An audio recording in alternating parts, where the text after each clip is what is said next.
she had no idea who he was.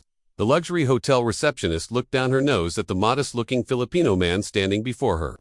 With his simple clothes and unassuming demeanor, he didn't fit her image of their typical five-star clientele.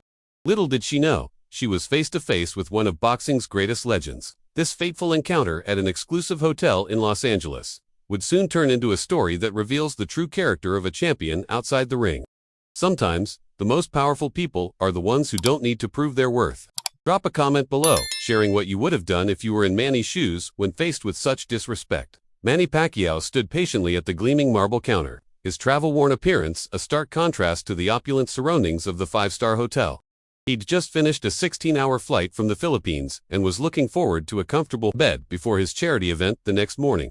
Despite his exhaustion, he maintained his trademark warm smile as the receptionist continued typing on her computer, deliberately ignoring him for several minutes. His bodyguards and assistants had been delayed with the luggage, leaving the boxing champion to check in alone. In any other situation, his face would be instantly recognized, his presence commanding respect and admiration from everyone in the vicinity. But today, dressed in simple jeans and a plain t-shirt, he looked like any other tired traveler. When the receptionist finally acknowledged him with a dismissive glance, her voice dripped with condescension. "Can I help you?" she asked, making it clear with her tone that she doubted he belonged there. Manny politely requested his room, providing his name and reservation details. The woman's perfectly arched eyebrows rose slightly as she scanned her computer screen. "I'm sorry, but we don't have any reservations under that name," she stated flatly, barely bothering to hide her smug satisfaction. "Perhaps you're at the wrong hotel. There's a budget in about 3 blocks down." Her emphasis on budget hung in the air between them, a deliberate jab meant to put him in his place. Manny remained calm, explaining that his team had confirmed the reservation just yesterday. He pulled out his phone to show the confirmation email, but the receptionist barely glanced at it. "Anyone can fake an email," she remarked with a dismissive wave of her manicured hand. The lobby was growing busier as a crowd of well-dressed guests streamed in from a conference. A few people started to do double takes, their expressions changing from casual disinterest to surprise as they recognized the boxing legend standing quietly at the reception desk. A hushed whisper began to spread through the lobby. "Is that Pac?" Meanwhile, the receptionist continued her tirade, suggesting that perhaps he'd be more comfortable somewhere that suits your budget constraints. She emphasized the last words, looking pointedly at his modest attire. Manny absorbed the insult without reacting. Decades of discipline in the ring, having taught him to control his emotions even when under attack. He simply asked to speak with a manager, his voice maintaining its gentle, respectful tone, despite the humiliation being inflicted upon him in such a public setting. The woman rolled her eyes dramatically, picking up the phone with exaggerated reluctance. "My manager is very busy with important guests," she informed him with a smirk, not bothering to actually dial any number. "Maybe you should come back another time when you have a proper reservation."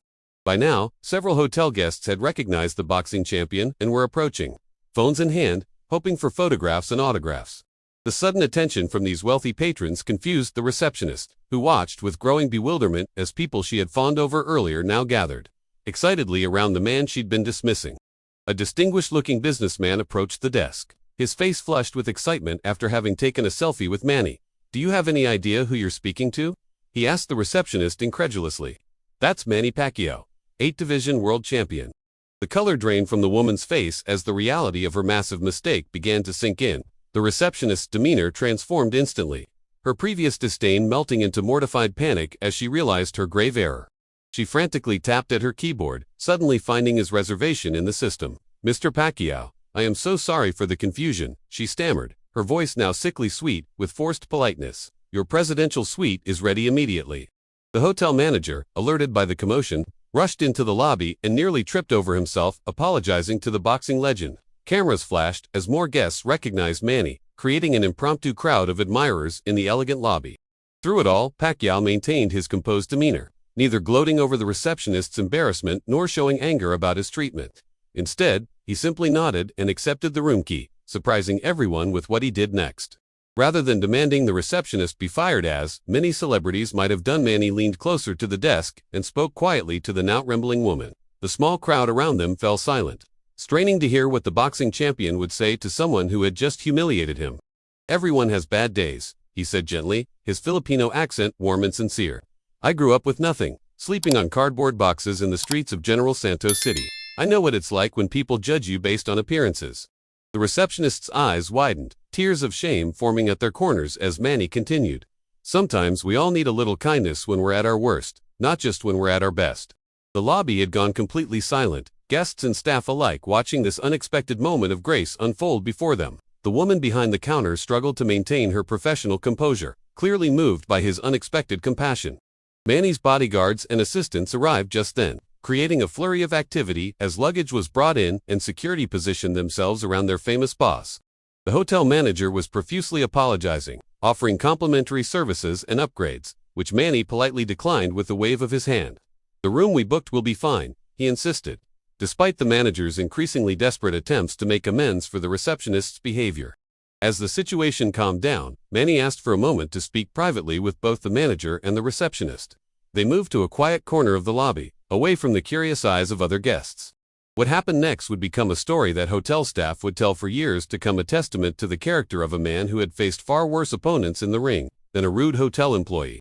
In the privacy of the manager's office, the receptionist, whose name was Sarah, apologized through tears for her inexcusable behavior. She explained that she'd just received news that her mother's cancer had returned, and she'd been taking out her fear and frustration on guests all day. "I should be fired," she admitted, not meeting Manny's eyes. "I'd understand completely if you demanded it." The manager stood awkwardly to the side, clearly prepared to terminate her employment on the spot if Pacquiao gave the word. Instead, Manny asked about her mother's condition, showing genuine concern as Sarah explained the expensive treatments that her family couldn't afford. Boxing had made Manny wealthy, but he had never forgotten his impoverished roots or the struggle of ordinary people facing life's hardest battles. "Fighting in the ring is one thing," he told Sarah, "but fighting for your family's health, that's the real championship bout." He contacted his foundation, the one he had established to help disadvantaged Filipinos back home. "I want to expand our medical assistance program," he instructed his charity director, "starting with a family right here in Los Angeles." He didn't tell Sarah about this call. He didn't do it for recognition or to make himself look good after being mistreated. The next morning, as Manny was preparing to leave for his charity event, the hotel manager approached him with an envelope. "Sarah asked me to give you this," he explained. "She called in sick today." Inside was a handwritten apology letter, detailing how ashamed she was of her behavior and how his kindness had reminded her to be a better person, even when facing her own struggles. What Sarah didn't know was that Manny had already set in motion a plan that would ensure her mother received the best medical care available. The charity event Manny was attending in Los Angeles was raising funds for children's hospitals both in the Philippines and the United States. While there, he quietly added another mission to his foundation's work. Without fanfare or publicity, he established a special fund for families of service workers facing medical crises, inspired by Sarah and her mother. He made the first donation himself, a substantial sum that would cover all of Sarah's mother's treatments. The boxing champion had turned an ugly moment of humiliation into an opportunity to extend his already considerable charitable work. When reporters asked about his stay in Los Angeles, Manny never mentioned the incident at the hotel. Instead, he focused on the charity event and the importance of giving back to communities in need. "Success means nothing if we don't use it to lift others up," he told journalists, a philosophy he lived by in both his public and private actions. 3 months later, Manny returned to the same hotel for another event in Los Angeles. The staff greeted him with enthusiasm and respect, word having spread throughout the establishment about his generous character. Sarah was still working at the reception desk, but she looked different now, more at peace, her smile genuine as she welcomed guests. When she saw Manny enter the lobby, she froze momentarily, unsure how to react to the man who had responded to her cruelty with life-changing kindness. Manny approached the desk, greeting her by name. "How is your mother doing?" he asked quietly, away from the ears of other guests.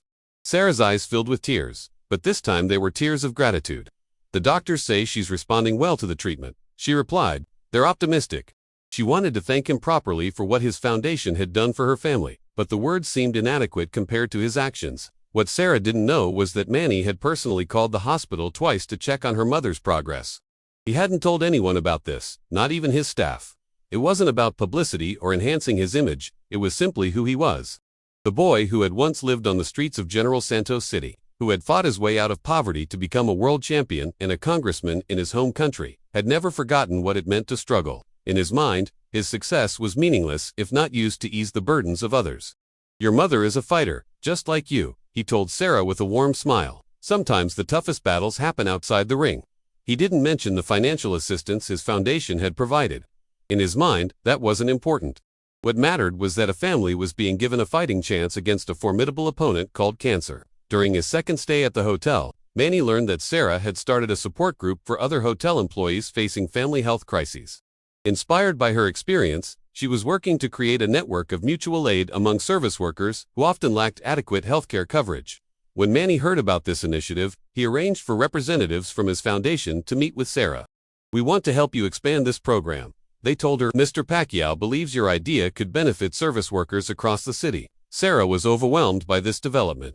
What had begun as the worst day of her professional life, the day she had rudely dismissed a famous guest, had somehow transformed into an opportunity to help others like herself. The boxing champion's response to her disrespect had triggered a chain reaction of kindness that was now spreading far beyond their initial encounter. Back in the Philippines, where Manny was revered not just as a sports icon but as a symbol of hope for the poor, news eventually broke about his quiet act of charity in Los Angeles. A Filipino journalist had heard the story from someone at the charity event and included it in a profile about Pacquiao's philanthropic work. The story resonated deeply with people in his homeland, where many families faced similar struggles with medical expenses. "This is why we love him," commented one Filipino newspaper. "In the ring, he fights for glory. Outside it, he fights for us." Manny was embarrassed by the attention, having never intended for the story to become public. When asked about it during an interview, he simply shrugged. "We all make mistakes," he said, "and we all deserve a second chance to do better." Some versions exaggerated the receptionist's rudeness, others inflated Manny's response. But at its core, the true story remained powerful enough. A moment of humiliation transformed into an opportunity for compassion. Sarah eventually left her job at the hotel, using her experience to start a nonprofit organization dedicated to helping service industry workers access healthcare resources. She named one of the organization's programs after Manny, with his reluctant permission. The Pacquiao Principle. She called it the idea that responding to negativity with kindness can create ripples of positive change far beyond the initial interaction. Her mother's cancer went into remission, giving their family precious additional years together that might otherwise have been lost. For Manny Pacquiao, the incident became just one of countless quiet acts of charity that defined his life outside the boxing ring. He had built hundreds of homes for the poor in the Philippines, funded scholarships for underprivileged students, and provided disaster relief after typhoons. The boxing champion, who had once lived in extreme poverty, never forgot what it felt like to be judged based on appearances, to be dismissed as unimportant or unworthy. His encounter with Sarah at that luxury hotel might have been a footnote in his biography had it not resonated so strongly with people looking for examples of grace in an often graceless world. "In boxing, you train to hit harder," Manny once explained to a group of young fighters he was mentoring. "In life, sometimes you train to love harder, especially when it's difficult." As he entered the venue, a woman approached him, older now, but with a familiar face. It was Sarah, who had become a respected advocate for healthcare access in the service industry. They hadn't seen each other since that second hotel stay, nearly a decade earlier. "My mother lived 5 more years after her treatment," she told him, her voice steady, despite the emotion behind her words. 5 years she wouldn't have had without you. She got to see her grandchildren born." Manny embraced her warmly, genuinely happy to hear that his intervention had given a family precious additional time together. This, to him, was worth more than any championship belt. In a career defined by victories, he counted these moments the lives touched. The burdens eased as his most meaningful wins. The conference organizers had no idea about Manny and Sarah's history, and were surprised when she asked to say a few words before the boxing legend's speech. Standing at the podium, Sarah shared their story with the audience, bringing many to tears. "We often talk about sports stars as heroes because of what they accomplish in competition," she said. "But true heroism is what happens when the cameras are off and no one is watching." She described how a moment of her cruelty had been met with life-changing kindness, and how that single interaction had inspired her life's work. Manny listened from the side of the stage, uncomfortable with the praise but moved by the long-term impact of what had been, to him, simply the right thing to do. In a world that often celebrated athletes for their wealth, fame, and physical prowess, here was a celebration of something far more valuable, the strength of character. When it was Manny's turn to speak, he deflected attention away from himself and toward the work still to be done. "There are still many Sarahs out there," he told the audience. "People who are having their worst day, who are carrying burdens we know nothing about." He spoke about his childhood in poverty, sleeping on cardboard in the streets, and how the kindness of strangers had sometimes been the only thing that kept him going. "When you have been hungry," he said, "you never forget what that feels like. When you have been shown mercy, you want to show it to others." The standing ovation that followed wasn't just for his accomplishments in the ring, impressive though they were. It was for the man who had used his success to lift others up, who had responded to disrespect with dignity, and who had turned a moment that could have ended a desperate woman's career into an opportunity for healing and growth. The story of Manny Pacquiao and the hotel receptionist eventually found its way into books about sportsmanship and ethical leadership. Business schools used it as a case study in crisis management and emotional intelligence. But perhaps its greatest impact was on the countless ordinary people who heard it and found themselves in similar situations, moments when they had to choose between justified retaliation and unexpected grace. How many conflicts were diffused? How many relationships salvaged? How many lives changed because people remembered the boxing champion who had refused to throw a knockout punch when he had every right to? It's impossible to measure the ripple effects of a single act of kindness, just as it's impossible to know how far a stone's impact travels across the surface of a pond. But one thing remains certain. In a career filled with spectacular knockouts, Manny Pacquiao's most powerful moment came not when he raised his fists, but when he lowered them. Sarah's nonprofit organization continued to grow long after her mother passed away. By the organization's 10th anniversary, it had helped over 10,000 families navigate medical crises, providing financial assistance, emotional support, and advocacy services. At the celebration event, a video message from Manny played on the big screen, congratulating Sarah and her team on their important work. "This is your victory," he told them. "You took a painful moment and turned it into purpose." The audience applauded, many of them beneficiaries of the organization's programs, who had no idea that it had all begun with a receptionist's bad day and a boxing champion's compassionate response. Sarah herself remained humble about her role, always quick to credit Manny's kindness as the catalyst for everything that followed. "Sometimes our worst mistakes can lead to our greatest contributions," she often said when sharing her story. "But only if someone gives us the chance to make things right." They collaborated on various charitable initiatives over the years, their unlikely alliance a testament to the power of forgiveness and second chances. When Manny's foundation launched a major healthcare initiative in the Philippines, he invited Sarah to join the project as a consultant, valuing her first-hand experience with the emotional and financial toll of serious illness. From adversaries to allies, one newspaper headline described them. Though Manny would have rejected the first characterization, he had never seen Sarah as an enemy, even when she was at her worst. He had seen her, even then, as a fellow human being, having a difficult moment, something he understood from his own life journey. Their partnership demonstrated how transformative compassion could be, not just in alleviating immediate suffering, but in creating new possibilities that neither could have imagined on their own. In his autobiography, published after his retirement from both boxing and politics, Manny dedicated a chapter to what he called victories outside the ring. Among the stories of community development projects, disaster relief efforts, and educational initiatives was the account of his encounter with Sarah. He wrote about it not to portray himself as exceptionally virtuous, but to illustrate a principle that had guided his life. True strength is measured not by how hard you can hit, but by how you respond when you have every reason to hit back, but choose not to. He described how tempting it had been, in that moment, at the hotel reception desk, to demand respect based on his fame and accomplishments. "Pride whispers in your ear at times like that," he wrote. "It tells you to put people in their place, to make them regret disrespecting you." But he had learned through his spiritual journey that such reactions, while momentarily satisfying, ultimately diminished rather than enhanced one's true power. As Manny Pacquiao's legacy was discussed in sports documentaries and biographical features, this incident often came up alongside his greatest boxing triumphs. Sports analysts noted that while his athletic achievements would always be remarkable, it was his character outside the ring that elevated him from sports star to cultural icon. "In boxing, we talk about pound-for-pound rankings," one commentator observed. But how do you measure the strength of someone's character, their capacity for forgiveness, their willingness to help others even when they've been wronged? The answer, perhaps, lay in the lasting impact of Manny's actions, not just on Sarah and her family, but on the thousands of people who had benefited from the charitable initiatives that grew from that single interaction. It was a different kind of scorecard than the ones that had recorded his professional fights, but in many ways, a more meaningful one. The hotel where it all happened eventually placed a small plaque in their lobby, commemorating the encounter between the boxing champion and the receptionist. On this spot, it read, "An ordinary moment of human frailty was met with extraordinary compassion, reminding us that true greatness is measured by how we treat others at their worst." Guests often paused to read it, many unaware of the full story behind those words. For those who did know the longtime staff members who had witnessed the incident, the manager who had expected to fire Sarah that day, the guests who had watched the scene unfold, the plaque served as a daily reminder that even in the most prestigious establishments catering to the wealthy and famous, the most valuable currency was not money or status, but kindness. In a world often obsessed with power and prestige, it was a quiet testament to a different kind of strength, the kind that lifts others up rather than knocking them down.